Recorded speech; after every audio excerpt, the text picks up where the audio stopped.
भद्रा काल में राखी बांधना होता है बहुत अशुभ। इसीलिए राखी को शुभ मुहूर्त पर ही बांधना चाहिए। नमस्कार, आपका स्वागत है दोस्तों। रक्षाबंधन की आप सभी को हार्दिक शुभकामनाएं। भगवान श्री कृष्ण की कृपा आप पर सदैव बनी रहे। आपकी भाई बहन की जोड़ी सदा खुशहाल रहे। दोस्तों, रक्षाबंधन का त्योहार हर साल श्रावण महीने की पूर्णिमा की तिथि को मनाया जाता है, लेकिन हमारे शास्त्रों में ऐसा कहा गया है कि भद्रा काल के दौरान रक्षाबंधन कभी नहीं मनाना चाहिए। इस काल में स्त्रियां अपने भाई को भूल से भी राखी ना बांधे, अन्यथा इसका अशुभ परिणाम दोनों के भी जीवन पर पड़ता है। भद्रा काल में रक्षा सूत्र यानी कि राखी बांधना अशुभ ही माना गया है। शास्त्र कहते हैं कि भद्रा का त्याग करके ही रक्षाबंधन का त्योहार मनाना चाहिए। इस साल पूर्णिमा तिथि 2 दिन पड़ रही है, जिसके कारण रक्षाबंधन का त्योहार किस दिन मनाया जाएगा, इस पर बहुत लोगों के मन में शंका निर्माण हो रही है। इसीलिए यह जानना आवश्यक है कि रक्षाबंधन का त्योहार 30 अगस्त को मनाया जाएगा या 31 अगस्त को। इस पर ज्योतिष विद्वानों की क्या राय है और रक्षाबंधन मनाते समय कौन सी सावधानियों को ध्यान में रखना आवश्यक है, तो आज के इस वीडियो में हम आपको रक्षाबंधन के त्योहार के नियम और उत्तम मुहूर्त के बारे में बताने जा रहे हैं। रक्षाबंधन 30 को मनाया जाएगा या 31 तारीख को। साथ ही यह जानना भी आवश्यक है कि भद्रा काल का समय कब है, क्योंकि महिलाएं गलती से भद्रा काल में भाई को राखी बांध देती है तो इसका अशुभ परिणाम पड़ सकता है। तो दोस्तों, आप इस वीडियो को पूरा जरूर देखें और शुभ मुहूर्त का ही पालन करें। आगे बढ़ने से पहले दोस्तों, ऐसी ही महत्वपूर्ण जानकारी पाने के लिए आप हमारे चैनल वास्तु टिप्स को सब्सक्राइब कर लीजिए। साथ ही वीडियो को एक लाइक करना न भूलें। दोस्तों, रक्षाबंधन का त्योहार भाई बहन के अटूट प्यार का प्रतीक है। इस दिन बहन अपने भाई की कलाई में रक्षा सूत्र यानी कि राखी बांधती है और अपने भाई की लंबी उम्र और अच्छे स्वास्थ्य की कामना करती है, और भाई अपनी बहन की सदैव रक्षा करने का वचन देता है। आपको बता दे कि शास्त्रों के अनुसार भद्रा काल में राखी का त्योहार मनाना अशुभ होता है। प्राचीन काल से ही ऐसी मान्यता है कि भद्रा का काल अशुभ होता है। इसीलिए इस काल में बहन अपने भाई को भूलकर भी राखी ना बांधे। इसके पीछे एक पौराणिक कथा भी है। एक बार रावण ने अपनी बहन से भद्रा काल में ही राखी बंधवाई थी और 1 वर्ष के अंदर ही रावण का विनाश हो गया। असल में भद्रा कौन है, शायद आप नहीं जानते होंगे, तो आपको बता दें कि भद्रा शनि देव की बहन है, जिसे ब्रह्मा जी ने श्राप दिया था कि जो भी भद्रा के समय में शुभ या मांगलिक कार्य करेगा उसके कार्य में विघ्न होगा और उसका परिणाम भी अशुभ ही होगा। इसीलिए भूल से भी भद्रा काल में रक्षाबंधन का त्योहार नहीं मनाना चाहिए। दोस्तों, रक्षाबंधन के दिन भद्रा के अशुभ फल से बचने के लिए इस दिन काले रंग के कपड़े भूल से भी नहीं पहनने चाहिए। इस दिन बहन अपने भाई की कलाई में राखी बांधती है और उसकी लंबी उम्र की कामना करती है। ऐसे शुभ अवसर पर कभी काले कपड़े नहीं पहनने चाहिए। इस दिन नए कपड़े पहनना ही शुभ होता है।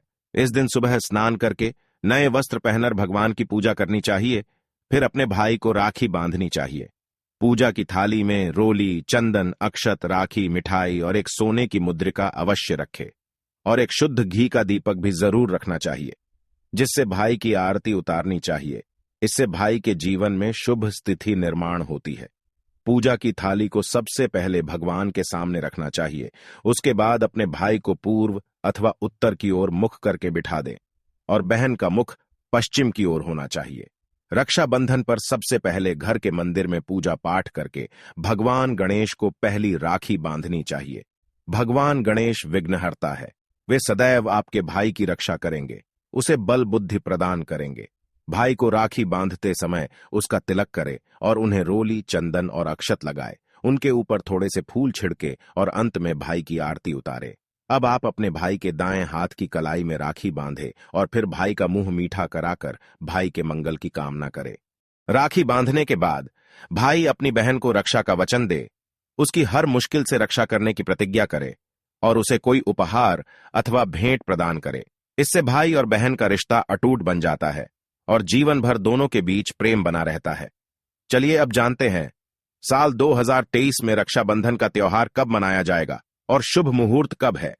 दोस्तों, इस वर्ष पूर्णिमा की तिथि की शुरुआत 30 अगस्त को सुबह 10:58 पर हो रही है और पूर्णिमा तिथि की समाप्ति 21 अगस्त को सुबह 7:46 पर होगी। पूर्णिमा की उदय तिथि 31 अगस्त को पड़ेगी, लेकिन 30 अगस्त को पूरे दिन पूर्णिमा तिथि रहेगी।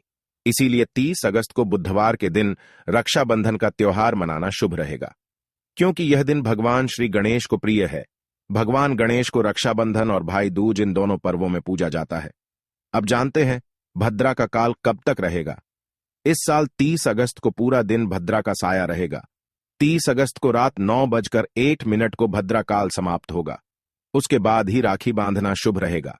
भद्रा काल की शुरुआत 30 अगस्त को सुबह 10:52 पर होगी और भद्रा की समाप्ति रात्रि 9:01 पर होगी। यानी देखा जाए तो भद्रा का साया बुधवार को ही समाप्त हो जाएगा। इसीलिए पूरा दिन भद्रा का साया होने के कारण राखी बांधने का शुभ मुहूर्त प्रदोष काल में ही होगा। अब जानते हैं राखी बांधने का शुभ मुहूर्त कब है। राखी बांधने का शुभ मुहूर्त 30 अगस्त को रात 9:01 से लेकर रात 9:25 तक रहेगा। इस मुहूर्त की कुल अवधि 24 मिनट तक रहेगी। इसीलिए इसी समय पर राखी बांधना शुभ होगा। लेकिन ध्यान रहे 30 अगस्त को दिन भर भद्रा का साया रहेगा, इसीलिए भूल से भी इस समय पर राखी ना बांधे, अन्यथा अशुभ होगा। भद्रा काल में राखी बांधने से भाई का विनाश होता है, उसका परिवार कंगाल हो सकता है। लंकापति रावण ने भी इसी समय में राखी बंधवाई थी, इसीलिए उसके पूरे कुल का विनाश हो गया था। इसीलिए केवल शुभ मुहूर्त में ही राखी बांधने का कार्यक्रम करे, यह आपके लिए शुभ रहेगा। शुभ मुहूर्त में भाई को राखी बांधने से भाई का भविष्य उज्जवल होगा। लेकिन दोस्तों, अगर रात्रि के समय में आप रक्षाबंधन नहीं मनाना चाहते हैं अथवा आपके परिवार में यह परंपरा है कि रात्रि में कोई शुभ कार्य नहीं किए जाते हैं, तो आप 31 अगस्त को भी राखी का त्योहार मना सकते हैं। 31 अगस्त को भी रक्षाबंधन का शुभ मुहूर्त बताया गया है। इस वर्ष रक्षाबंधन 2 दिन पड़ रहा है। इसके लिए आप 31 अगस्त को सुबह पूर्णिमा तिथि की समाप्ति होने से पूर्व ही राखी बांध सकती है। 21 अगस्त को सुबह 7:46 से पहले राखी बांध सकती है। ध्यान रहे कि सूर्योदय होने के बाद ही राखी बांधनी चाहिए। 31 अगस्त को सुबह 5:48 पर सूर्योदय होगा, इसीलिए आप इस दिन सुबह 5:48 से लेकर सुबह 7:46 के बीच में राखी बांध सकती है। यह भी रक्षाबंधन के लिए शुभ मुहूर्त है। शुभ मुहूर्त पर राखी बांधने से भाई को कई लाख गुना शुभ फलों की प्राप्ति होती है। उसका कभी अमंगल नहीं होता। ऐसी बहन का भाई सदैव तरक्की करेगा और उसे धन संपत्ति की अधिकाधिक प्राप्ति होगी। राहु दोष, पितृ दोष और मंगल दोष से भाई की रक्षा होगी। प्रत्येक बहन को ध्यान में रखना चाहिए कि अपने भाई को कभी भी काले रंग की राखी नहीं बांधनी चाहिए। अगर राखी खरीदने के लिए पैसे नहीं है तो लाल अथवा पीले रंग का धागा आप अपने भाई की कलाई में बांध सकती है। लाल धागा बांधने से मंगल दोष दूर होता है। पीले रंग का धागा बांधने से विवाह संबंधी जो अड़चन आ रही है वह समाप्त होती है। लेकिन कभी भी काले रंग की राखी नहीं बांधनी चाहिए। काली राखी बांधना अशुभ और अमंगलकारी माना जाता है। भाई को इस दिन अपनी बहन को शुभ वस्तुएं भेंट में देनी चाहिए। इस दिन बहन को कभी भी चाकू, छुरी, सुई जैसी चीजें भेंट में नहीं देनी चाहिए। इससे बहन के जीवन पर नकारात्मक प्रभाव पड़ता है। बहन को कभी भी सफेद रंग का कपड़ा भी भेंट में नहीं देना चाहिए। इस दिन बहन को लाल अथवा गुलाबी रंग के वस्त्र, सुवर्ण के गहने आदि चीज भेंट में देनी चाहिए। तो दोस्तों, उम्मीद है आपको यह जानकारी अच्छी लगी होगी। कमेंट में जय श्री कृष्ण और जय मां लक्ष्मी जरूर लिखे देना। साथ ही वीडियो को लाइक करके अपने परिवार के साथ शेयर जरूर करें और हमारे चैनल वास्तु टिप्स को सब्सक्राइब करें। इस वीडियो को देखने के लिए आप सभी का धन्यवाद।